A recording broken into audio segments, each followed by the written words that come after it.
candidatos presidenciales de José Pepe Mujica y Luis Lacalle Pou han sido los más votados en las elecciones internas de Uruguay. Se trata de Yamandú Orsi por el Frente Amplio y Álvaro Delgado por el Partido Nacional. Esto es de cara a las presidenciales del 27 de octubre. Por el Partido Colorado, el de Julio María Sanguinetti, resultó elegido Andrés Ojeda. Desde la reforma electoral de Uruguay, esto fue en 1996, se celebran elecciones internas de los partidos para elegir candidatos presidenciales. Las primeras fueron en abril de 1999. Actualmente se realizan el último domingo de junio, como ocurrió esta vez. Y por primera vez el Frente Amplio las estrenó o las enfrentó como oposición, después de haber sido partido de gobierno. Y el Partido Nacional lo hizo estando en el gobierno. Esto también ocurrió por primera vez. Para saber qué es lo que está pasando en Uruguay de cara a las presidenciales, estamos con Daniel Buquet, que es profesor de Ciencia Política de la Universidad de la República de Uruguay, doctor en Ciencia Política por la Facultad Latinoamericana de Ciencias Sociales, Flaxo, México, y secretario general de la Asociación Latinoamericana de Ciencia Política. Bienvenido, Daniel.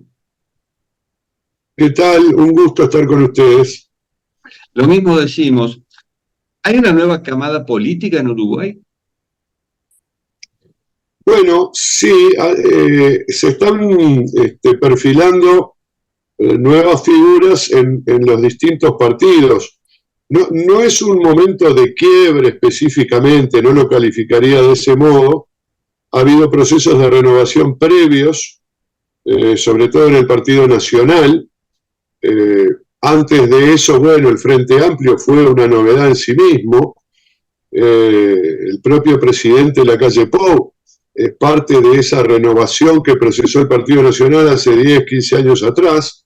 Pero efectivamente, por ejemplo, en el Frente Amplio, las figuras más conocidas, bueno, ya están en algunos casos fallecidas, como el presidente Vázquez o Danilo Astori, o retiradas de la política más activa como Mujica, ¿verdad? Y en el Partido Colorado, bueno, esta vez Julio María Sanguinetti no participó de las internas, y aparecen figuras nuevas, aunque ya había habido un proceso de renovación previo en el Partido Colorado en la elección pasada con Ernesto Talvi, que de todos modos abandonó la política más rápido de lo que le costó entrar.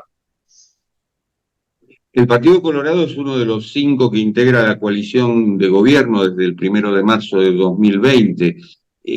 Está encabezada por el Partido Nacional. ¿Cree que se va a desprender de esa coalición para las presidenciales?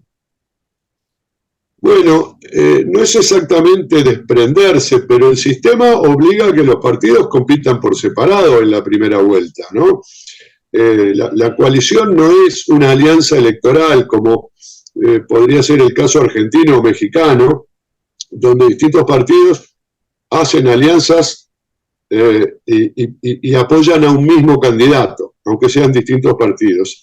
Acá las coaliciones son más bien postelectorales, se producen entre la primera y la segunda vuelta, se concretan entre la primera y la segunda vuelta, aunque pueden estar prefiguradas, y en este caso, al haber un gobierno de coalición, de alguna manera los mismos partidos están asumiendo que de ganar las elecciones la misma coalición se mantendría.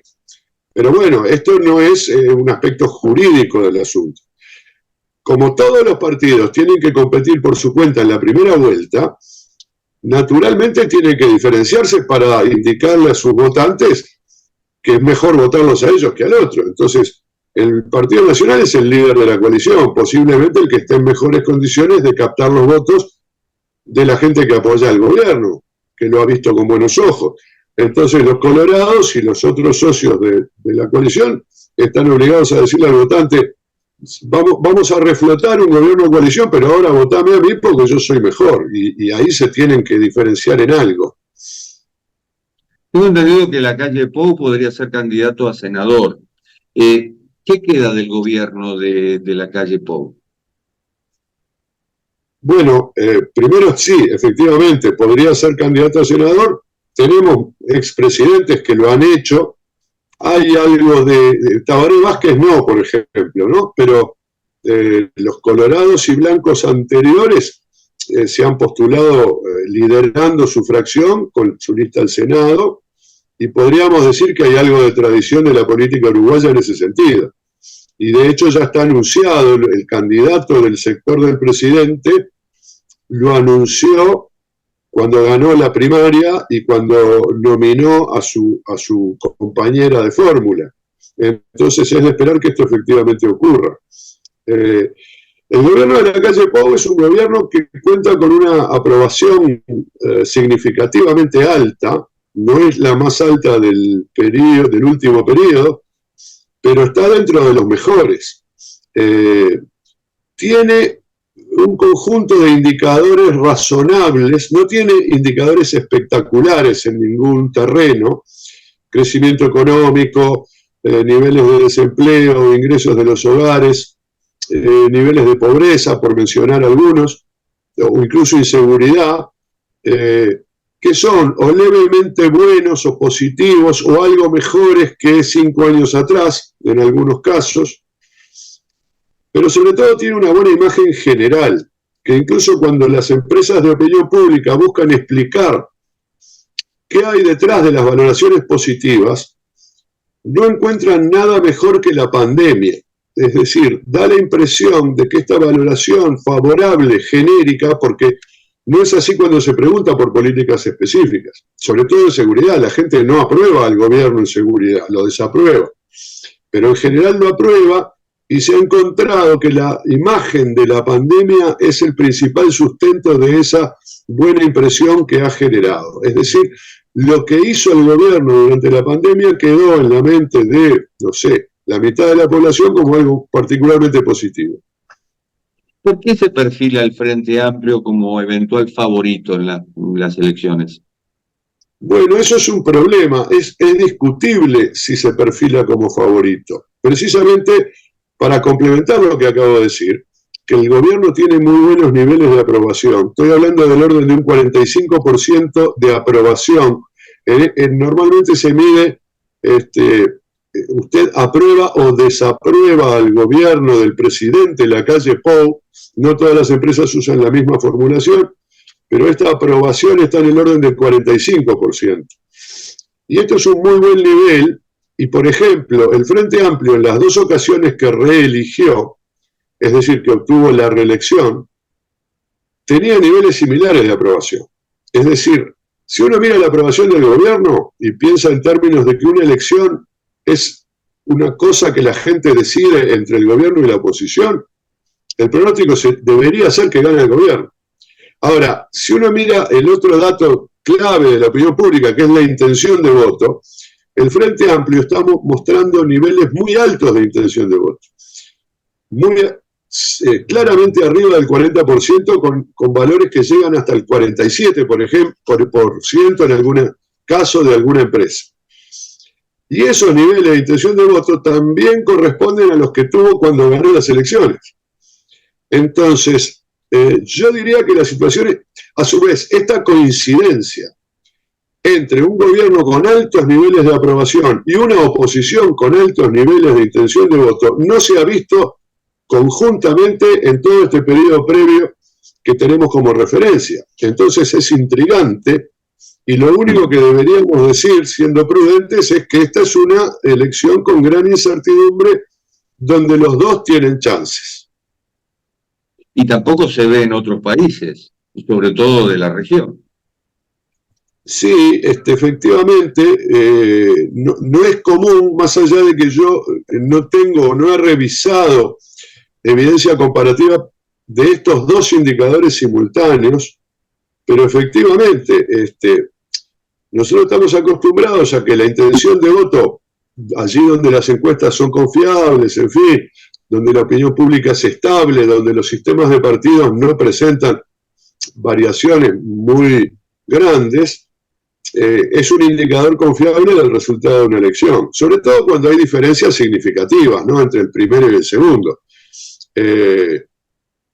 Ahora bien, el caso de la aprobación del gobierno es un indicador mucho más fiable, porque bueno, ahí aunque no haya un sistema de partidos estable, donde que la gente, sepa quién es quién y tenga identidades políticas más formadas, es un predictor con un valor bastante más general. Los gobiernos bien evaluados suelen reelegir, ¿no? Más allá de la intención de voto, más allá de si hay coincidencia con la intención de voto. Y los que tienen malas evaluaciones pierden. En este caso, tal vez vos no sepas contra quién va a perder, porque las encuestas no logran identificarlo. El caso de Milei es un caso donde podríamos decir, en Argentina el año pasado por las encuestas sabíamos que el gobierno iba a perder las elecciones, ¿no? Tal vez pensamos que iba a ser a manos de Juntos por el Cambio y no de Milei. Ahí hay un problema con la intención de voto que no pudo captar a tiempo algunos procesos, pero está claro que la aprobación del gobierno era un indicador que indicaba la derrota del oficialismo. Ahora bien, en este caso el indicador es lo suficientemente bueno como para que el gobierno gane. El problema es que la intención de voto, que en Uruguay no es que se mida a la perfección, ni mucho menos, es un indicador también bastante confiable, está en un valor que permite predecir el triunfo del Frente Amplio. En general, la mayoría de los partidos de gobierno han tenido bajas calificaciones y han perdido. Estamos hablando en términos generales, por supuesto. Pero esto que estás comentando de la buena imagen del gobierno saliente y la buena imagen de la oposición, del Frente Amplio en este caso, ¿habla un poco de la excepción uruguaya? Mirá, yo creo que más allá de la excepción uruguaya, si es que existe en términos de la política, una excepción a nivel latinoamericano, en cuanto sobre todo a esta estabilidad del sistema de partidos, ¿no? Algo así como, sí, hay cambios de una elección a otra, pero siempre esos cambios son relativamente graduales y hasta predecibles, y en eso Uruguay es bastante excepcional. Pero yo creo que ahora estamos, además dentro de ese sistema particular, en un periodo excepcional. Un periodo que generó, por ejemplo, un nivel de polarización más alto y estable durante todo el quinquenio. En Uruguay las identificaciones ideológicas se mueven con el ciclo electoral. La gente que toma una posición de izquierda o de derecha, me refiero solo a estas personas, no las personas de centro o las que no se identifican ideológicamente, sino las que eligen izquierda o derecha en una encuesta, crecen en un año electoral y luego decaen. Los dos, izquierda y derecha, incluso se intercambian, quedan un poco más de izquierda y menos de derecha o viceversa, pero crecen y decaen. Este periodo tiene una particularidad. Se ha mantenido estable la identidad ideológica de las personas a lo largo de todo el periodo, como si estuviéramos en campaña electoral permanente. Y esto podría ser una explicación de este fenómeno que en realidad deberíamos traducir en algo así como un empate.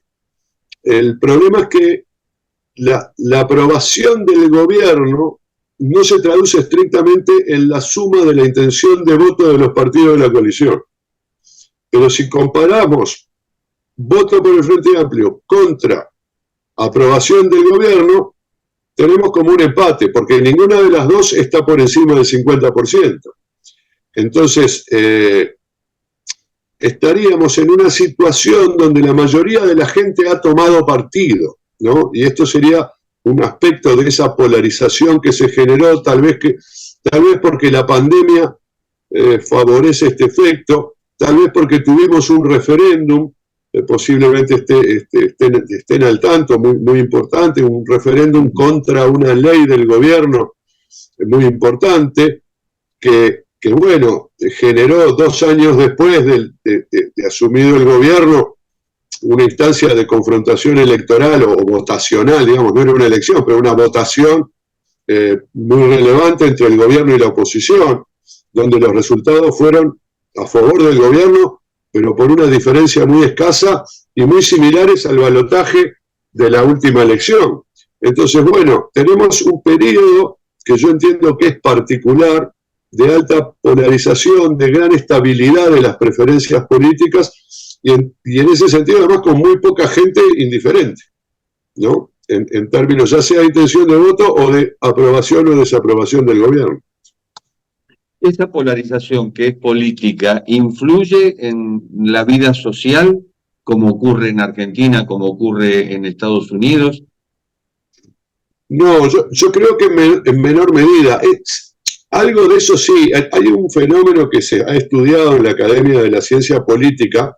La polarización es un término más clásico y se refiere a las distancias entre los partidos de izquierda y de derecha, ¿no? O sea, si son la izquierda y la derecha muy moderados, es poca polarización, y si son más extremistas, es alta. Pero se ha encontrado y se viene trabajando en un fenómeno que se conoce con el nombre de polarización afectiva.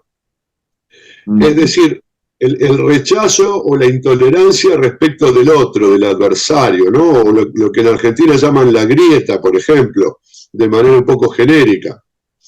Yo diría que en Uruguay sí ha habido un aumento de esta polarización afectiva. En buena medida eso se expresa, y no sé qué tanto también está causado por el uso de redes sociales y los ataques, el tipo de lenguaje y enfrentamientos que se generan en este tipo de medios, pero no, por ejemplo, en el nivel de que grupos sociales, familias, amigos, no sé, docentes de una misma universidad pasen a dejar de hablarse porque unos son de un bando y otros son del otro, ¿no? Creo que no hemos llegado a niveles donde las diferencias políticas afecten las vidas personales, afectivas de los entornos cercanos de las personas. Daniel Buquet, profesor, muchísimas gracias. Por favor, fue un gustazo. Encantado. Y esto ha sido Cuarto de Hora, el programa de Canal TV que se retransmite en el canal E de Buenos Aires. Nos encontramos en la próxima. Chau.